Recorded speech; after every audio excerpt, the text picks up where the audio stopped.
Assalamualaikum warahmatullahi wabarakatuh. Selamat pagi anak-anakku kelas 3 MI Tarbiyatus Syarifah. Bagaimana kabar kalian pada pagi hari ini? Semoga sehat selalu dan selalu dilindungi oleh Allah Subhanahu wa taala. Amin. Oke anak-anak, sebelum kita mulai pembelajaran pada pagi hari ini, baiklah terlebih dahulu membaca basmalah bersama-sama.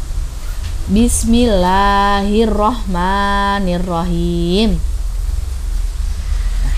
Oke, berjumpa lagi dengan Bu Yesi ya. Setelah PTS, kita ke tema 7 ya. Jadi ketemu lagi dengan Bu Yesi di mata pelajaran tematik, yakni tema 7, subtema 1 kelas 3 Bahasa Indonesia dengan judul Teknologi Pangan. Nah, anak-anak, pernah tidak ya kalian makan yogurt, lalu tempe, lalu keju, lalu susu, ataupun nasi? Tentu pernah ya, karena nasi adalah makanan pokok sehari-hari bangsa Indonesia.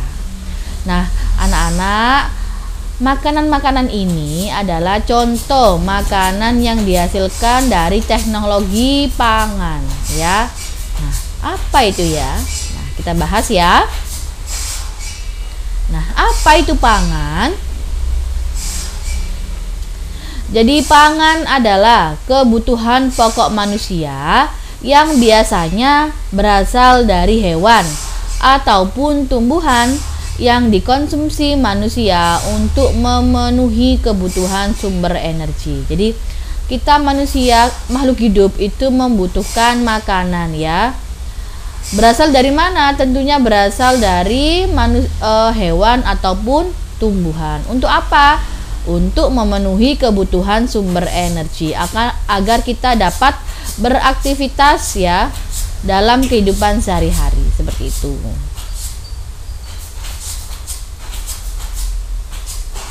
Nah, anak-anak, kebutuhan pokok manusia yang berasal dari hewan biasanya berasal dari hasil peternakan ya. Contohnya ayam, bebek, sapi itu hasil dari peternakan ya. Kalaupun berupa ikan, contohnya ikan lele, ikan mujair, itu berasal dari perikanan ya.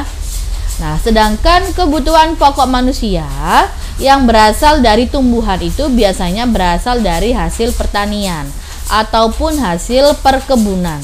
Contohnya, kalian setiap hari makan nasi ya. Nasi berasal dari hasil pertanian atau dari padi ya, yang berasal dari pertanian. Kalau sayur-sayuran biasanya berasal dari perkebunan, seperti itu. Nah, kenapa ya Bu harus ada teknologi pangan? Anak-anak, hasil pertanian dan peternakan itu tidak dapat bertahan lama. Makanan tersebut mudah membusuk dan tidak dapat dikonsumsi lagi. Ya. Nah, cara yang dapat kita lakukan untuk membuat makanan tersebut bisa bertahan lama yaitu dengan menggunakan teknologi pangan. Contohnya ikan ya. Petani menangkap ikan atau mencari ikan di laut ya. Nah, ketika ikan tersebut tidak diolah, maka tidak dapat bertahan lama ya. Nah, maka caranya bagaimana agar bertahan lama? Bisa dijadikan sarden, bisa dimasukkan di dalam kaleng ya, seperti sarden tadi. Nah, bisa juga diolah menjadi ikan asin agar tahan lebih lama, atau bisa juga dibekukan. Nah, itu adalah termasuk teknologi pangan.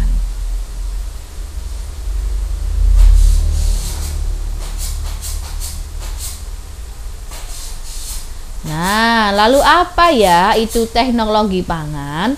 Teknologi pangan adalah penggunaan ilmu, pengetahuan, dan teknologi untuk mengolah hasil pangan, sehingga menghasilkan makanan baru dan membuatnya bertahan lama serta tidak cepat membusuk. Ya, itu adalah arti dari teknologi pangan yang menggabungkan antara pengetahuan dan teknologi ya untuk mengolah hasil pangan sehingga bertahan lebih lama. Oke, Bu Isi kasih contoh lagi ya. Contohnya susu segar ya, susu sapi segar. Nah, ketika susu sapi segar tadi setelah diperas dibiarkan saja ya di wadah atau di plastik, maka itu tidak akan bertahan lama. Nah, agar bisa bertahan lama tentu perlu adanya teknologi pangan ya, dengan cara dikemas, dengan cara diawetkan ya, dimasukkan atau dibungkus ya seperti itu. Nah, diberi pengawet. Nah, itu bisa menjadi lebih awet dan tidak cepat membusuk. Nah, ini adalah beberapa cara untuk mengolah hasil pangan. Ada 3 ya. Yang pertama dengan cara pengawetan. Yang kedua dengan cara pengemasan. Dan yang terakhir adalah dengan cara penyimpanan ya. Bisa kita lihat contohnya dalam sarden, lalu dalam acar ya, lalu dalam susu sapi tadi itu diolah, diawetkan ya, dikemas sehingga lebih awet. Nah, ini adalah manfaat dari teknologi pangan. Ada beberapa manfaat ya. Yang pertama tentunya membuat makanan menjadi lebih awet. Lalu yang kedua membuat makanan lebih bernutrisi. Karena apa? Karena ditambahi dengan zat-zat atau vitamin-vitamin yang lainnya. Lalu yang ketiga membuat makanan bebas dari penyakit karena sudah disteril ya, sudah dibersihkan. Yang keempat membuat makanan lebih praktis untuk dimakan. Yang kelima, meningkatkan pendapatan produsen pembuat makanan olahan. Dan yang keenam, yang terakhir adalah mengurangi sisa bahan pangan. Itu adalah beberapa manfaat dari teknologi pangan. Nah, ini adalah contoh hasil teknologi pangan ya. Yang pertama adalah contoh teknologi pangan yang berasal dari tumbuhan. Nah, contoh tumbuhan yang pertama adalah singkong, ya. Yang pertama adalah singkong.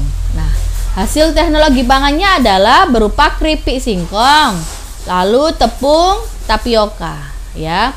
Agar singkong lebih awet, maka dihasilkan keripik singkong, lalu tepung tapioka dan lain-lain. Lalu yang kedua adalah jagung. Nah, agar si jagung ini lebih awet ya, biasanya kalau jagung itu ditaruh di ruangan terbuka mungkin 2 hari saja sudah layu ya, sudah kering, tidak bisa digunakan. Nah, agar bisa digunakan lebih lama, disulaplah ya dengan teknologi pangan menjadi tepung maizena ya, biasanya digunakan untuk bahan membuat kue. Lalu juga popcorn ya. Nah, tahu popcorn nggih? Lalu yang ketiga adalah kedelai, kacang kedelai. Bisa disulap menjadi tempe, tahu, kecap, dan susu kedelai. Lalu kelapa ya, bisa dirubah menjadi santan, nata de coco, lalu minyak kelapa. Nah, santan ini pun sekarang sudah banyak inovasinya ya, menjadi santan kemasan yang tahan lama ataupun santan bubuk ya, jadi lebih awet dan lebih tahan lama, tentunya dengan dikemas secara khusus. Lalu sayuran bisa menjadi asinan, bisa menjadi keripik ya. Kalau kalian saat rekreasi biasanya menemukan keripik bayam ya, keripik apel, keripik nangka. Nah, itu menggunakan teknologi pangan ya, agar lebih awet. Lalu padi dijadikan beras. Lalu buah-buahan ya. Nah, bisa menjadi selai, contohnya stroberi, nanas. Lalu bisa menjadi jus ya. Jus sekarang juga banyak yang kemasan ya. Di supermarket atau di minimarket banyak ya jus kemasan ya, tentunya lebih awet. Lalu bisa dijadikan manisan seperti itu ya. Nah, ini adalah contoh hasil teknologi pangan dari hewan. Yang pertama yaitu ikan, berupa minyak ikan, lalu bakso ikan, lalu ikan sarden. Sapi bisa dirubah menjadi kornet, sosis, dan bakso ya. Nah, sekarang ini kornet, sosis, bakso bisa diawetkan dengan cara apa? Dengan cara dibekukan ya. Lalu susu sapi bisa dirubah menjadi susu, tentunya ini adalah susu kemasan ya, yang tahan lama. Lalu dirubah menjadi keju, yogurt, dan mentega. Nah, lalu ayam bisa dirubah menjadi bakso ayam, sosis ayam. Dan telur bebek ya. Nah, telur bebek apabila didiamkan saja mungkin beberapa hari sudah basi ya. Tetapi ketika dirubah menjadi telur asin, nah maka ini bisa bertahan lebih lama lagi seperti itu ya. Itu adalah contoh hasil teknologi pangan dari hewan dan tumbuhan. Nah, ini untuk tugas kalian di rumah ya, yaitu mengerjakan LKS evaluasi 7. Evaluasi subtema 1, tema 7, halaman 23 1 sampai 5, lalu Romawi 2 1 sampai 5 ya. Dikerjakan di LKS masing-masing. Sekian yang bisa Bu Yesi sampaikan, kurang lebihnya Bu Yesi minta maaf. Semoga kalian semua paham dengan apa yang Bu Yesi sampaikan secara singkat pada pagi hari ini ya. Selamat belajar, selamat menjalankan aktivitas kalian. Jangan lupa untuk tetap sholat 5 waktu, tetap menjaga kesehatan. Sampai di sini, wassalamualaikum warahmatullahi wabarakatuh. Sampai jumpa.